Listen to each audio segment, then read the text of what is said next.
So, Jack Doohan has been confirmed as one of the new drivers in Formula 1, one of the rookies in F1 to replace Esteban Ocon, who is of course going to Haas.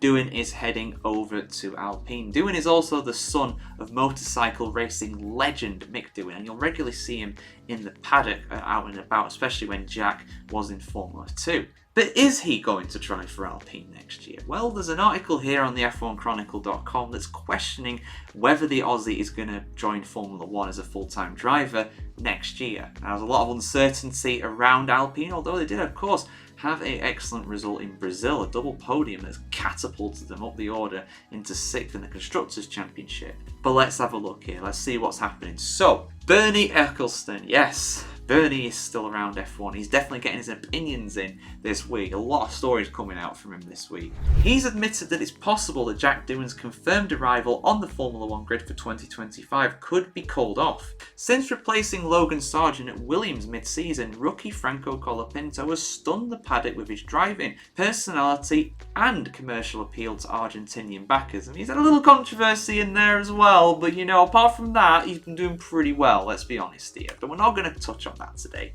However, while firmly under long-term contract to Williams' driver program, he is without a Formula 1 race seat for 25, pending the arrival of Carlos Sainz. Red Bull has expressed an interest in the 21-year-old, but Williams boss James Vowles reportedly is demanding a $20 million release fee, something the energy drink-owned concern has turned down.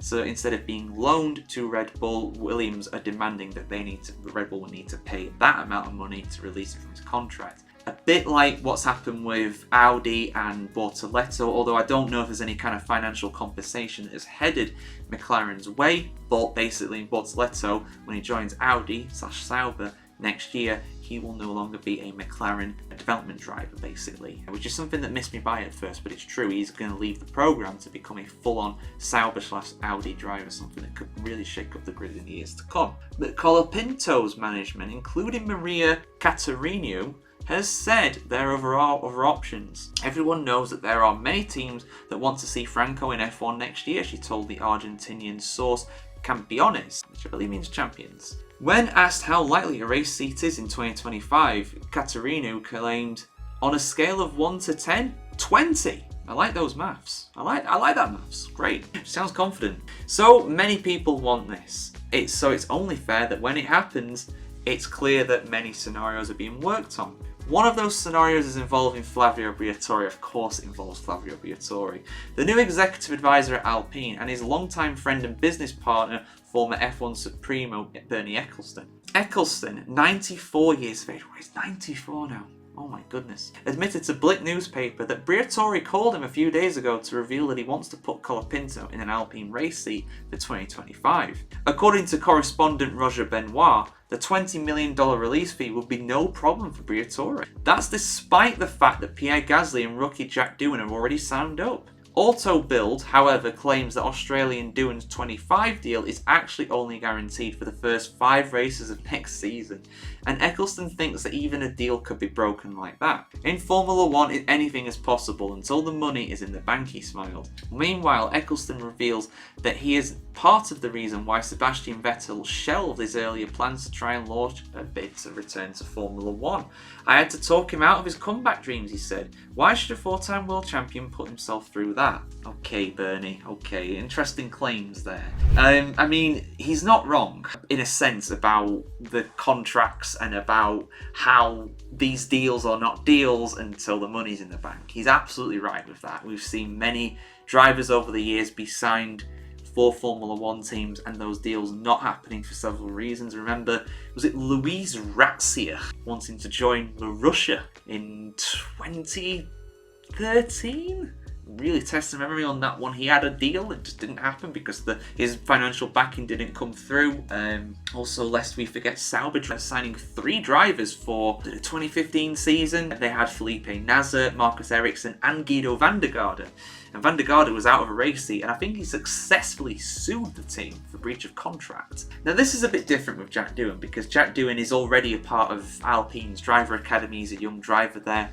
He has been, he's been in and around that sort of world for a long time now. He would be a real asset to them to promote to the driver program, because Remember the last Australian they didn't promote in time or didn't promote in the right way, Oscar Piastri. They didn't want to let that ship sail once again down under, if you know what I'm saying. So I don't know. I feel like Ecclestone's probably just a bit bored and just trying to stir up stuff. You can't read too much into what Bernie says. And for you younger people who don't know who Bernie Ecclestone is or was, he ruled Formula One with an iron grip for decades. Bernie was the man in Formula One. You know, nothing went into F1 if it didn't go through him first. He was the supremo. You know, that title was very much deserved in those days. And now he does peddle some interesting theories about things, to say the least, to put it kindly. So I won't read too much into his words on that one. I would expect Jack Doohan to still be the driver in Formula One for Alpine, but I don't expect this to happen.